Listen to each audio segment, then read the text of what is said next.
근데 너무 길어졌을 때는 오히려 나쁠 수 있어요. 간헐적 단식은 미리 계획을 하셔야 돼요. 그리고 내가 가장 컨디션이 좋을 때 해야 돼요.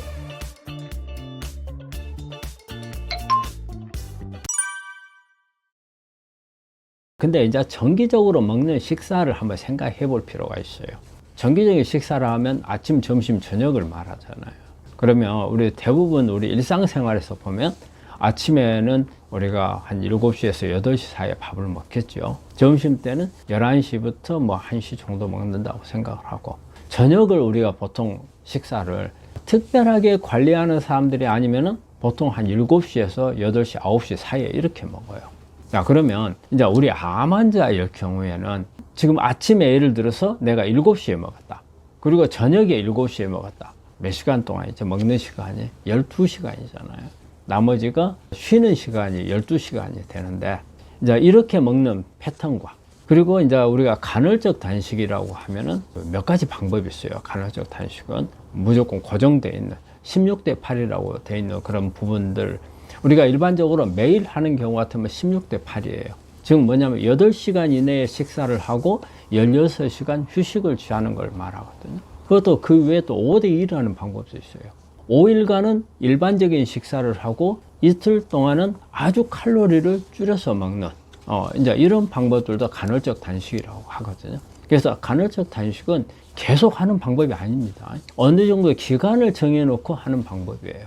그래서 이때는 우리가 내 몸을 굶게 만들어서 한마디로 해독 효과를 보기 위한 거죠. 우리 몸 안에 있는 노폐물들을 어떻게 보면 끄집어내고자 하는 그런 효과를 단식이 가지고 있는 효과가 있어요. 단식은 한마디로 해독이에요. 노폐물을, 특히 우리 지방이 가지고 있는 노폐물들을 끄집어내는데, 우리 암 환자분들이 뭐 한 일주일 단식하고 이런 방법을 쓰게 되면 오히려 면역이 떨어지고 영양 결핍이 오고, 그리고 특히 뭐 항암을 하고 있다든가 했을 때는 위험할 수도 있어요. 그래서 이제 그런 방법, 극단적인 방법을 쓰지 않기 위해서, 근데 극단적인 방법을 쓰지 않으면서 단식 효과를 보고자 하는 부분이 이제 간헐적 단식이거든요. 일정 기간 동안 그래야만 효과가 상당히 있을 수가 있습니다. 그런데 이제 우리 정기적인 식사 요 문제를 우리가 평소 때 아무 생각 없이 아침, 점심, 저녁을 먹고 이게 얼마만큼 암에 영향을 줄 건가.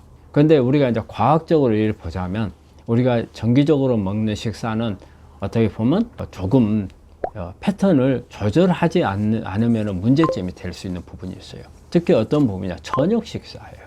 저녁에 생체 리듬으로 보자면 아침, 점심, 저녁 중에서 아침을 많이 먹고 점심을 적당히 먹고 저녁을 아주 적게 먹고, 그 다음에 시간도 마찬가지로 저녁은 가장 좋은 것은 5시부터 7시 사이에요.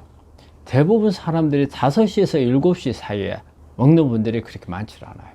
대개 이제 병원에 입원을 하게 되면 대개 5시에서 6시 사이에 식사를 드립니다. 근데 이 패턴이 맞아줘야 되는 게 우리 생리하고 맞아요. 우리 생리를 깨는 게 암을 악화시키는 요인이거든요. 우리 정상 생리, 우리가 생리라고 하는 것은요, 아침에 우리가 밥을 먹으면 이 밥 먹는 것을 우리 몸에 에너지를 만들고 소화를 시키는데 충분히 해서 생리에서 준비를 해줘요. 각성 호르몬 나와가지고 에너지 태우게끔 만들어주고, 인슐린도 나와서 빨리빨리 먹는 음식을 세포 안에다 집어넣어주는 그런 역할도 하거든요. 그런데 저녁에는 우리가 이제 저녁에는 가장 큰 목적이 뭐예요? 쉬고 자는 거잖아요. 그러면 이 쉬고 자는 것을 방해하는 것은 우리 생리 리듬에 깨야 되는 거예요. 그 다음에 저녁에는 우리가 태우는 각성 호르몬도 많이 안 나오고 인슐린도 많이 안 나와요. 시간이 갈수록 저녁에 깊어질수록 줄어들거든요. 그런데 늦게 먹으면 먹을수록 우리가 그런 보조를 해줄 수 있는 생리적인 호르몬들이 떨어질 때 하는 거예요. 그래서 덜 떨어질 때. 그 다음에 그래도 아침이나 점심보다 이런 부분들이 낮기 때문에 가능한 한 적게 먹어야 되고, 그래서 그런 부분들을 좀 맞춰줘야 되는데 우리가 일반적으로 정기적인 식단에서는 그 부분을 잘 못 맞춰요. 정기적인 식사가 간헐적 단식하고 좋냐 나쁘냐, 그걸 떠나서 우리가 정기적인 식사를 어떻게 조절을 해야 될 것인가, 그리고 간헐적 단식은 어떨 때 적용을 할 것인가. 그래서 정기적인 식단과 간헐적 어느 게 좋냐, 이것은 이게 좋다 저게 좋다는 아니라고 보고, 왜 그러냐면 간헐적 단식은요 계속 하는 게 아닙니다. 주기적으로 하는 겁니다. 일정 기간 동안 하는 거거든요. 그런데 이제 우리가 정기적인 식사에서는 이제 문제점들이 저녁이 문제니까 그 부분만 조절을 하시면은 그 부분도 괜찮습니다. 간헐적 단식은 일정 기간을 두고 해요. 근데 너무 길어졌을 때는 오히려 나쁠 수 있어요. 예를 들어서 내가 일주일 할 거다. 그러면 일주일 계획을 짜가지고 하는 거예요. 근데 일주일 계획이 아니고 이걸 계속 연장을 했어요. 우리가 일주일을 잡았을 때는 효과가 있지만 잘못하면 이게 연장이 됐을 때는 오히려 결핍이 올 수도 있어요. 왜냐하면 특히 5대2 방법 같은 경우는 일주일에 5일간은 정상으로 먹고 이틀간은 아주 칼로리 줄여버리는 이런 부분이기 때문에 요 이틀간 단식의 효과를 보고자 하는 거거든요. 근데 이걸 계속 한 달, 두 달 계속 연장이 됐을 때는 그건 단식 효과보다도 이제 이걸 넘어서 영양 결핍으로 갈 수가 있죠. 그래 되면 우리 암 환자들 항암을 한다거나 이런 부분들 여러 가지 수술을 하고 방사선을 하는 경우에 빨리빨리 내 거 정상세포가 재생이 돼야 되고 하는 부분이 있거든요. 이런 부분에서 안 좋은 영향을 줄 수도 있죠. 간헐적 단식은 미리 계획을 하셔야 돼요. 그리고 내가 가장 컨디션이 좋을 때 해야 돼요. 그런데 컨디션이 안 좋을 때 했을 때는 오히려 부작용을 낼 수도 있고, 이렇게 5대2 방법 이런 경우에 좀 힘들 수 있는 부분들, 나는 평소 때 이렇게 한 끼라도 잘 굶으면 못 견딘다, 이런 부분들이 할 수 있는 부분은 아닌 거고요. 그럴 때는 되게 이제 16대8 16시간을 굶는 방법이거든요. 8시간에 우리가 하고 16시간 굶는데 이것도 처음에는 쉽지 않아요.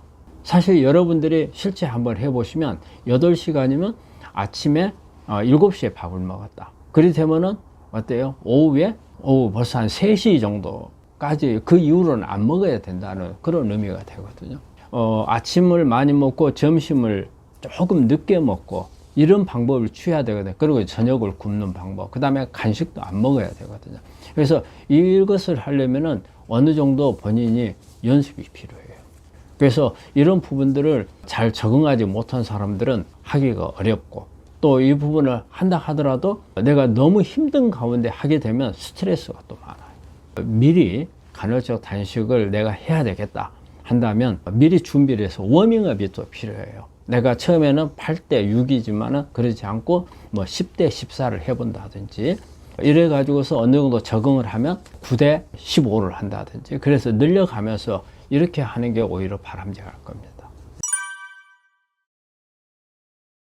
우리가 암 환자분들한테 체중은 우리가 찌지도 말고 빠지지도 말라, 이제 그런 말을 하거든요. 그래서 우리가 이제 체중이 감소가 되면은, 일단은 체중 감소가 되면은 어떤 에너지 생산이 잘 안 되는 부분이기 때문에, 그래서 우리가 기력저하라든지 피로라든지 이런 부분들이 이제 올 수가 있는 거고요. 근육이 빠져버리죠. 근육이 빠져버리면 우리가 어떤 음식을 먹더라도 오히려 정상세포가 에너지를 가져가는 것보다는 암세포가 많이 가져가게 되니까 이런 부분도 문제가 있고, 그리고 체중이 감소하게 되면 일단은 면역이 떨어져 버려요. 면역 감소가 많이 오죠. 그리고 몸 안에 여러 가지 염증성 현상들이 많이 와요. 암도 염증성 질환이거든요. 그래서 암을 오히려 악화시킬 수 있고, 그렇게 되면 면역이 떨어지면서 재발이나 뭐 전이 같은 것도 가능할 수가 있고, 그래서 체중이 감소하는 문제는 우리가 잘 관리를 하셔야 돼요. 그렇다고 해서 이제 체중을 높이기 위해서 막 많이 먹는 거, 이것도 좋은 게 아닙니다. 그러면 체중을 감소하는 부분을 막아줄 수 있는 가장 좋은 방법은 운동입니다. 그래서 운동을 많이 해서 근육을 기르면서 이게 체중이 올라가야지, 우리가 환자들이 그냥 잘 먹으면 잘 먹어서 체중을 늘린다고 생각하면 되게 지방을 늘리는 꼴이 되거든요. 지방을 늘리는 것은 오히려 좋은 게 아니고요. 또 이럴 때 체중 감소를 막을 때요, 생각해야 될 부분들이 수면도 중요합니다. 잠을 잘 자야 어때요? 체중이 빠지질 않아요. 우리가 잠을 잘못 자게 되면 우리 교감신경이 항진이 되기 때문에 오히려 더 에너지를 소모시키는 그런 역할을 해요. 그래서 수면도 아주 중요하고요. 또 우리가 식사하는 데 있어서도 식사 분위기라든지 식사 타임이라든지 이런 부분들도 잘 조정을 하면은 체중 감소하는 부분들을 좀 막아줄 수 있는 방법들이 있습니다.